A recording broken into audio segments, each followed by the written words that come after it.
Bueno, buenas tardes a todos. Dando continuidad a nuestras clases, hoy lo que vamos a trabajar es los protocolos del Ministerio de Trabajo para la intervención del riesgo psicosocial del sector financiero y del sector transporte.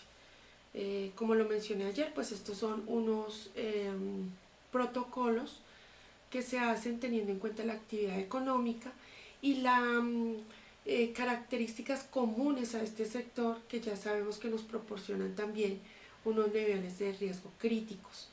Esto se hace como una guía, no es la única alternativa para intervenir estos riesgos psicosociales, sin embargo me parece que incluyen varios aspectos que seguramente habrá que profundizar, toman los riesgos más importantes de la actividad económica y los desarrollan en unas estrategias claras para la organización.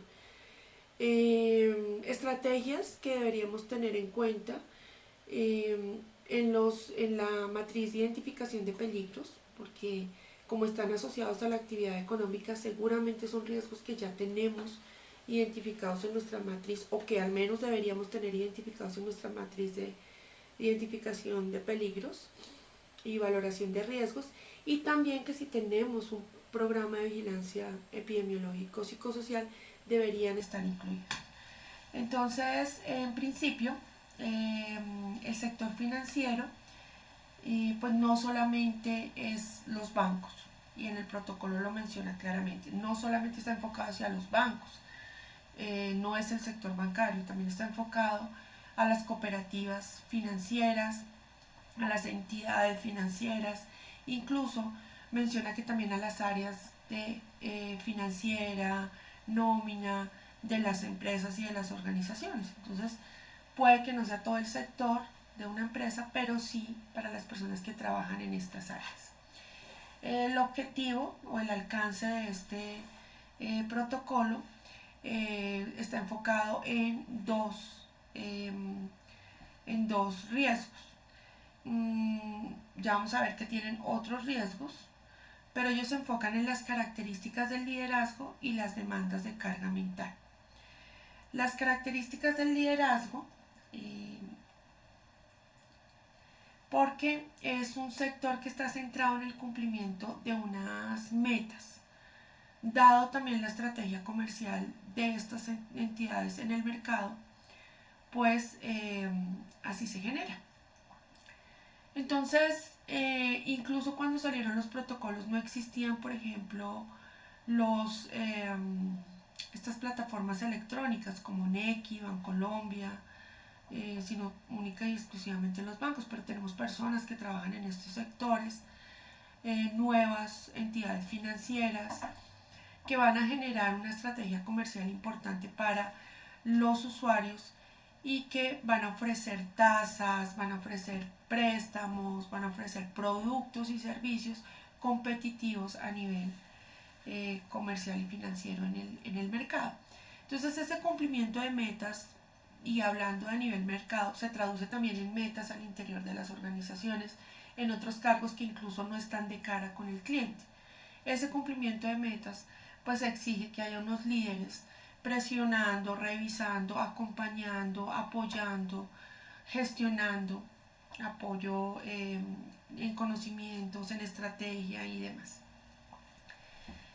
También es un sector en el que vemos que hay muchos errores críticos, por eso la Superintendencia Financiera pues recibe tantísimas quejas sobre el servicio, PQRs, lentitud en el servicio, que van a afectar negativamente ante estas entidades y ante la comunidad en general una mala imagen.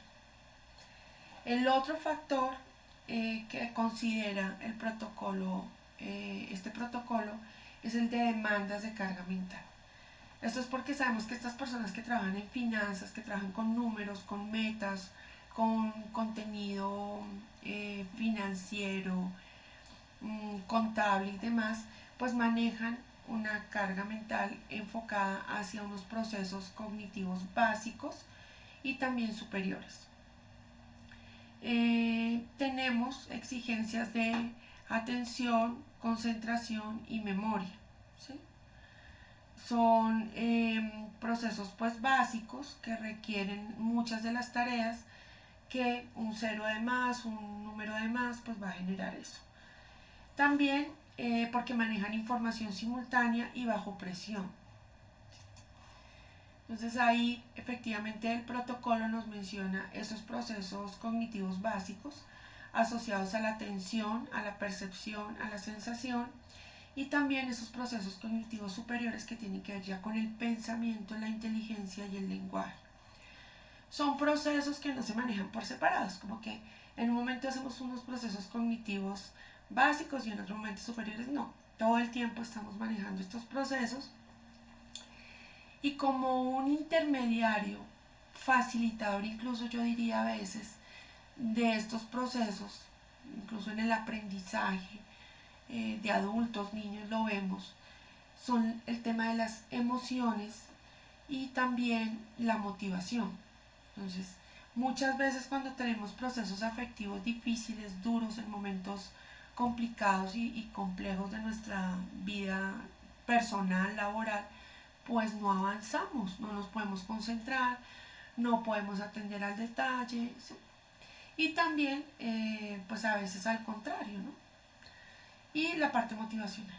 Si yo tengo una motivación importante, intrínseca o extrínseca, sin complejizar mucho todo este proceso motivacional, pues obviamente los procesos también van a facilitarse estos procesos cognitivos. Bueno, también nos menciona otros factores de riesgo importantes para el sector financiero que debemos controlar, aunque el protocolo no plantea alternativas o estrategias para estos factores de riesgo. Sí, el protocolo número 2 que tiene como estrategias para cada uno de los factores, pero los menciona. Entonces es un sector que tiene alta demanda cuantitativa, es decir, muchas veces tienen más trabajo del que pueden manejar, constantemente tienen trabajo que en el lapso de tiempo que tienen no lo pueden terminar o concluir. También tienen demandas emocionales porque muchas personas del sector financiero tienen contacto directo con clientes a los que le ofrecen estos servicios, a los que les entregan resultados, a los que incluso les hacen análisis no siempre muy positivos. Entonces esas demandas emocionales son constantes y se ven superadas. Un cliente con dificultades, por ejemplo, económicas que acude a una entidad financiera, un cliente grosero, insatisfecho, pues por supuesto que va a generar que las demandas emocionales de los colaboradores de este sector se vean en un riesgo alto. Y las recompensas, que muchas veces este es un sector que no ve las recompensas o el reconocimiento económico y también emocional a corto plazo. Ya como tal, entonces entramos en las estrategias de intervención que propone este protocolo y por un lado, como les decía, está el desarrollo de esas habilidades de liderazgo para que tengamos líderes de verdad enfocados en desarrollar habilidades también en sus colaboradores, obviamente enfocados a una productividad y por otro lado todo el tema de procesos cognitivos.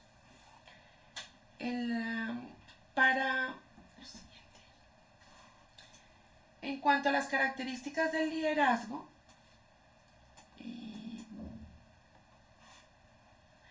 plantea dos acciones concretas.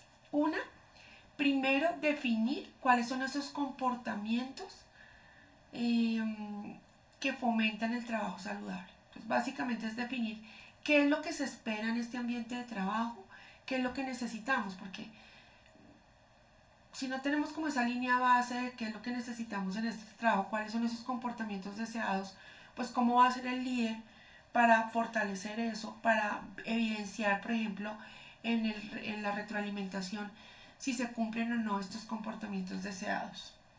Entonces, incluyen esos comportamientos deseados de las personas del sector financiero, prácticas referentes a los tiempos de trabajo. ¿Cómo vamos a manejar los tiempos de trabajo? ¿Qué prácticas y qué tareas específicas en estos tiempos específicos? ¿Cuáles son los mecanismos de motivación que se requieren? Que era lo que yo les hablaba ahora. No es lo mismo un trabajador motivado, ya lo sabemos, desde hace tiempo los psicólogos lo venimos diciendo, pero hoy con pruebas fehacientes en muchas organizaciones podemos ver que trabajadores motivados son más productivos que aquellos que no lo están. ¿Cuál es el compromiso organizacional? ¿Cuáles serían las acciones de mejora de las condiciones de trabajo?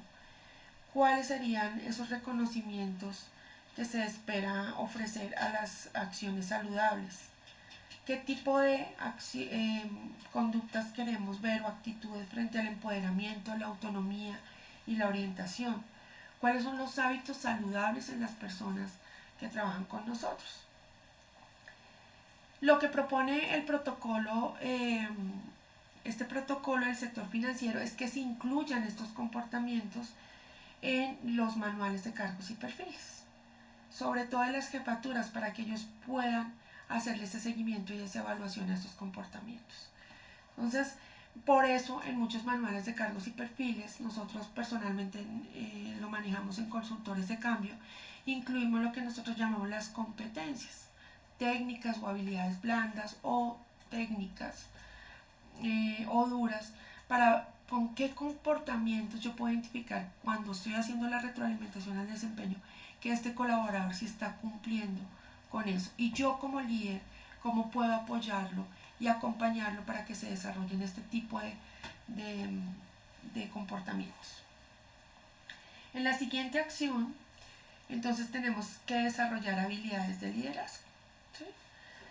Que lo que plantea el protocolo es que se hagan sesiones prácticas aplicadas a la organización, individuales, plantea que sean mensuales, o grupales, y grupales que sean trimestrales, ¿sí? Con el objetivo de buscar una cultura saludable, de trabajo saludable, un acompañamiento, una mentoría, un desarrollo de sus colaboradores, ¿sí? No solamente como el cumplimiento de las metas y las funciones, sino también cómo se están desarrollando ellos, cómo están encontrando esa motivación, y por supuesto eso redunda en una mayor productividad. Y en cuanto a las cargas mentales, pues primero lo que plantea este protocolo es crear una línea base sobre las demandas cuantitativas y mentales del trabajo. Entonces, definir cuáles son esos picos de la jornada de trabajo ordinaria. Miren que no son los picos en los que a la organización se incrementa el trabajo en el año, por ejemplo, sino dentro de una jornada, cuáles son esos picos de trabajo más altos. ¿Cuáles son esos procesos mentales básicos y superiores más recurrentes durante esos picos de trabajo? ¿Sí? Que exigen una solución de problemas de manera inmediata, simultánea, que exigen una atención al detalle, una concentración, una memoria, si se están viendo afectados o no por la interrupción, por ejemplo, de otros compañeros, interrupciones de los mismos usuarios. El nivel de desarrollo en los procesos cognitivos de las personas asignadas al cargo. Esta persona efectivamente tiene desarrolladas esas habilidades cognitivas que se requieren para el cargo, ¿sí? Una persona, desde que ingresa con los procesos de selección, sabemos que tiene procesos cognitivos desarrollados para atender al detalle, para concentrarse, para memorizar. Errores más frecuentes y más críticos durante las actividades. Entonces, ¿cuáles han sido las quejas más constantes de los clientes? ¿Cuáles han sido los errores más comunes en esos momentos críticos?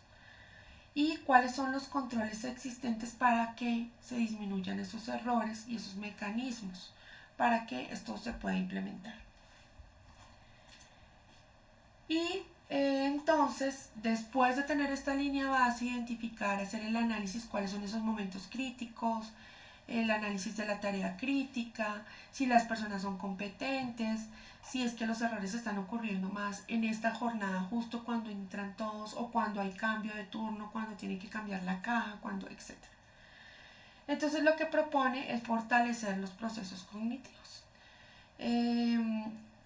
Proponen ejercicios para procesos cognitivos básicos, Entonces, miren, nosotros constantemente hablamos de las pausas activas. Eso ya ni hay que explicar qué es. Ya las pausas activas antes como que para implementarlas siempre tenía que estar una persona ahí, no cada quien. En una medida participativa del sistema de seguridad y salud en el trabajo debería tener claras sus tiempos para las pausas activas enfocadas hacia el riesgo biomecánico y el componente físico osteomuscular. Pero, ¿con qué frecuencia hacemos pausas activas para nuestra memoria, para nuestra carga mental, ya no física sino mental? ¿Qué ejercicios estamos haciendo para fortalecer la atención al detalle, la memoria, la sensación y la percepción de los hechos? Entonces, debe plantearse este tipo de ejercicios a modo de pausas o a modo de fortalecer como una competencia importante estos procesos cognitivos. También ejercicios para los procesos cognitivos superiores, pensamiento, inteligencia, lenguaje. Se pueden generar ejercicios concretos para esto.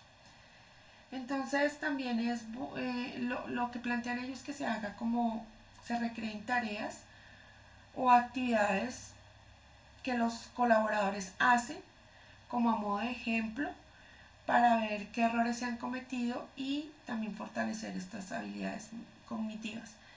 También es muy útil, por ejemplo, cuando ya sabemos que tenemos unos periodos críticos, los errores que han ocurrido, pues hacer todo lo que nosotros en seguridad y salud le llamamos las lecciones aprendidas. Entonces estas lecciones aprendidas es con el fin y se comparten, se construyen, se analizan, con el fin de que no se repitan. Es que ya sabemos que en este momento determinado nosotros no podemos hacer cierta actividad porque tenemos la interrupción, porque la concentración no nos ayuda, porque hay mucha música, porque hay mucho ruido, y es ahí cuando se cometen los errores. Entonces, ¿qué vamos a hacer para corregir eso? ¿Y cómo lo vamos a hacer, a compartir para los demás para que no les ocurra a otros y no nos ocurra a nosotros? Entonces miren que efectivamente el sector financiero tiene varios y la especificidad de cada empresa pues seguramente tiene su característica y sus factores de riesgo, pero en común el liderazgo en este sector es tremendamente importante, ¿sí?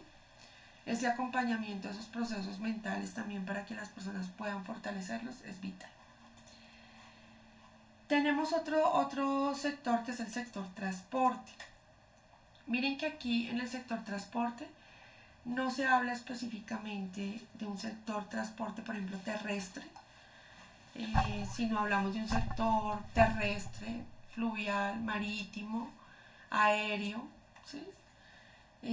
También porque los conductores y las personas que trabajan alrededor de los conductores y de las empresas de transporte pues tienen unas características muy importantes.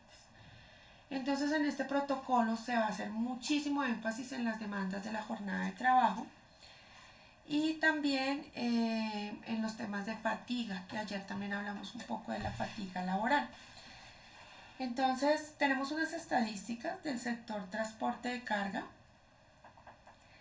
Entonces dice que el 71% del transporte es transporte terrestre, el 71%. El 28% es por vía férrea, el 1% fluvial y el 0,5% por vía aérea. Estos son datos que no pudimos actualizar porque entramos también a la aeronáutica y a tratar de obtener datos más actualizados que los del protocolo, pero tienen las estadísticas del 2013.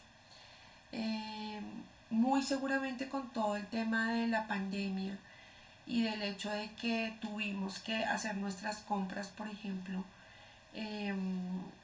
desde casa y que aún seguimos haciendo nuestras compras por internet más que antes, pues obviamente estos porcentajes es muy probable que estén aumentados. Por ejemplo, lo que tiene que ver con el transporte por vía aérea.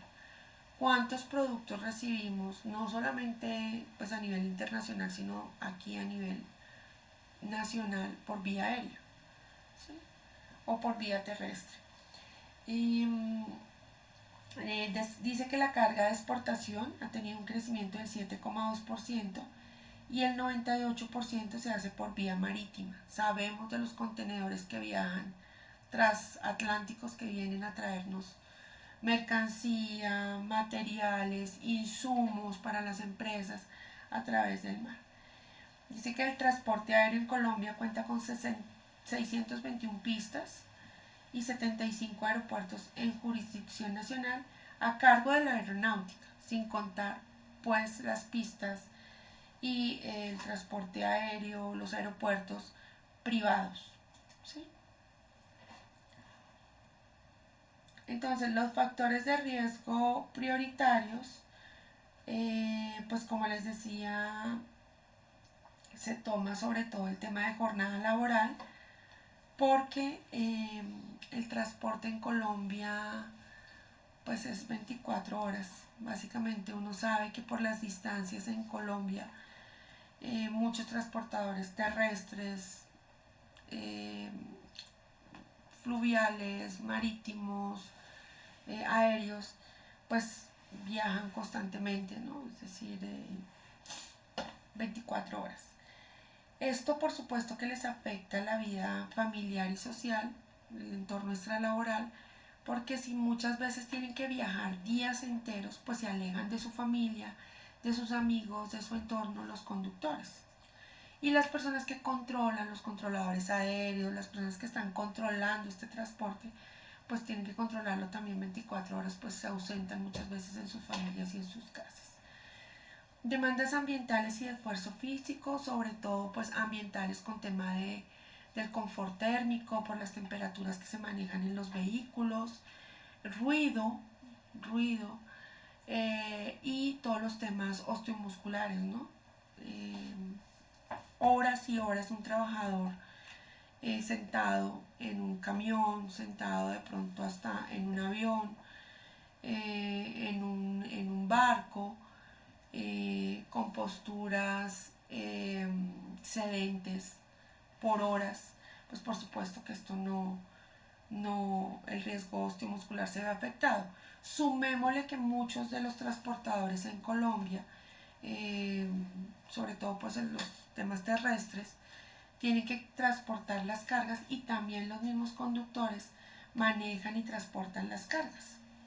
Las demandas emocionales por el contacto con el cliente, que muchas veces no llega a tiempo, que porque si llegó, bueno, etc. Las demandas cuantitativas, la cantidad de trabajo, porque la cantidad de trabajo se mide muchas veces en el tiempo. Y si tenemos los tiempos prolongados, pues a veces no alcanzamos a terminar, nos toca alargar las jornadas. Y las demandas de carga mental por el tema de atención al detalle, memoria y concentración, porque conducir un vehículo requiere concentración y atención. Bueno, concretamente el protocolo nos habla de dos riesgos: lo que tiene que ver con la jornada laboral y lo que tiene que ver con el control de la fatiga. Concretamente, lo que tiene que ver con la gestión de la jornada laboral. Ya sabemos bien por qué es que las jornadas se nos alargan, cómo son estas jornadas, días enteros. Entonces, ¿qué propone el protocolo del Ministerio de Trabajo? Primero, revisar los temas. Ellos lo dividen como en los aspectos de la organización del trabajo y en unos aspectos técnicos, y también pues unos temas enfocados hacia el trabajador, o el control de riesgos enfocado al trabajador. Entonces, los aspectos que son propios a la gestión y a la administración organizacional, pues habla de un aumento de los trabajadores. Si la jornada se extiende, si nosotros podemos, por ejemplo, uno de los aspectos que han manejado algunas empresas de transporte es como, no es que vaya solo el conductor con su ayudante, sino que trae por las distancias tan largas otro conductor en el que pueden hacer cambios para que las jornadas no se extiendan tantas, y por eso el tema de microsueños, por eso el tema también muchas veces de consumo de sustancias psicoactivas para mantenerse en despiertos y demás. Entonces el aumento de la planta de colaboradores también a nivel administrativo en el sector transporte pues puede ayudar a esto. Optimización de los tiempos de mantenimiento de los equipos. Entonces pues mantenimiento de los equipos de transporte y también los equipos que apoyan el sector transporte. Mejoran las políticas de gestión de talento humano, es decir, pues que puedan ofrecer temas de bienestar, de retención, de beneficios, porque como les decía, la motivación es muy importante y si ellos están viendo, se sienten motivados, pues evidentemente van a estar más concentrados, la jornada van a poder manejarla de mejor manera. También el incremento de mecanismos de seguridad por el tema de la vigilancia de las carreteras, de los aeropuertos, bueno, los sitios donde se desplazan, porque muchas veces mantener la seguridad y tener espacios libres, por ejemplo, de violencia, es difícil en las mismas empresas que están fijas en un sitio. A veces decimos, no, es que se entró un ladrón, es que hay violación de las normas de seguridad en una instalación, pues mucho más difícil cuando ellos tienen que trasladarse por carreteras, por vías, donde no hay un control específico de las vías por parte de las empresas. Entonces sí, pues gestionar todo este tema. Se propone pues la instalación de GPS, cámaras para ayudar con la seguridad. Y aspectos técnicos es incorporar mecanismos de control de la jornada laboral a través de programación y control de la operación. Básicamente esto lo que quiere decir es qué mecanismos estamos utilizando, por ejemplo GPS y otros software y programas para controlar la jornada. De esta forma sabemos, por ejemplo, que el trabajador sí se está tomando los descansos que debería tomarse. Por ejemplo, que van en carretera, saben que tienen que parar en tal sitio, descansar, dormir y seguir al otro día. Pero el GPS puede estar mostrándonos que el trabajador nunca se quedó, siguió derecho y se expuso él, otros conductores, la mercancía, a veces de pronto hasta los pasajeros, por no haber hecho esa parada. Entonces esos controles administrativos nos permiten saber si ellos están cumpliendo con estos aspectos de la jornada laboral, concretamente hablando de la jornada laboral. Y también ya el otro tema es el tema de educación, prevención y control. Miren, con el fortalecimiento del Plan Estratégico de Seguridad Vial, el PES, pues esto ha venido mejorando. Porque el plan, quienes tienen trabajadores en el rol de conductor, no siempre cargo conductor, sino rol de conductor, quienes tienen vehículos, pues deben gestionar un plan estratégico de seguridad vial de manera obligatoria, básico, estándar o avanzado, como les corresponda. Pero estos planes estratégicos de seguridad vial pues tienen unos programas específicos que plantean campañas y capacitaciones. Uno de esos es el programa contra la fatiga laboral. Entonces, capacitaciones enfocadas hacia el control de la fatiga, las causas, las consecuencias, identificarlo, las consecuencias de no dormir, de no parar, de alargar las jornadas, cuáles son esos aspectos físicos, psicológicos, sociales, legales que se deben considerar dentro de esta jornada de trabajo. Los temas a abordar nos los menciona en esta diapositiva y estos temas no son del Plan Estratégico de Seguridad Vial, concretamente son del protocolo de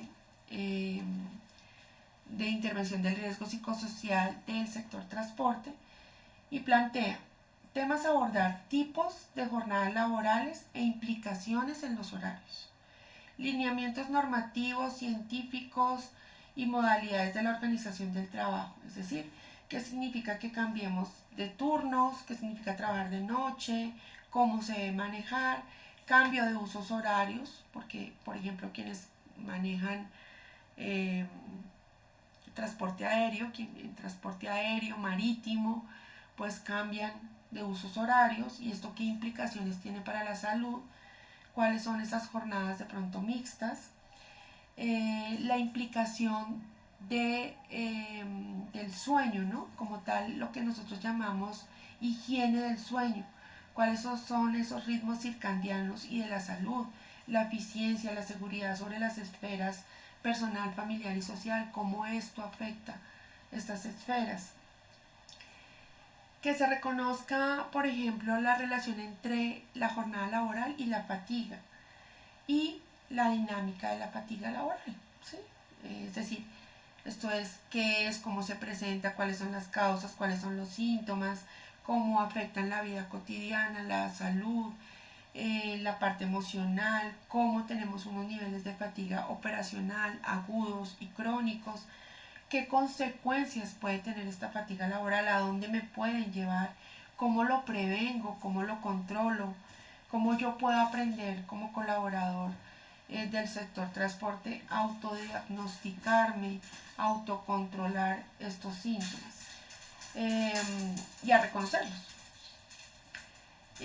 También a identificar cuáles son, como les decía ahora de pronto, con esa línea base, cuáles son esos momentos críticos del trabajo en donde deben tener mayor alerta y demás. Y pues vuelve y juega, los estilos de vida saludable, el programa de estilos de vida saludable. Entonces, pues miren, esto es como una explicación, una breve explicación de qué hablan estos protocolos, cómo lo enfocan, cuáles son los factores de riesgo que toman. La invitación pues a que los lean. De hecho están plenamente identificados y componen y están relacionados en la resolución 2764 y también de que implementen este tipo de controles dentro de su organización, ¿sí? Como ven, siempre está basado en una idea de una relación, de una línea base, de un análisis, de un diagnóstico, de una intervención por parte de la organización en factores organizacionales y administrativos, y por otro lado un tema de formación, educación, capacitación a los colaboradores para que puedan atender esto. Mañana entonces nos vemos con la clase 3. En la clase 3 vamos a hablar un poco de la diferencia entre fatiga laboral y el síndrome de burnout y aclarar que no es lo mismo el síndrome de burnout y la fatiga laboral.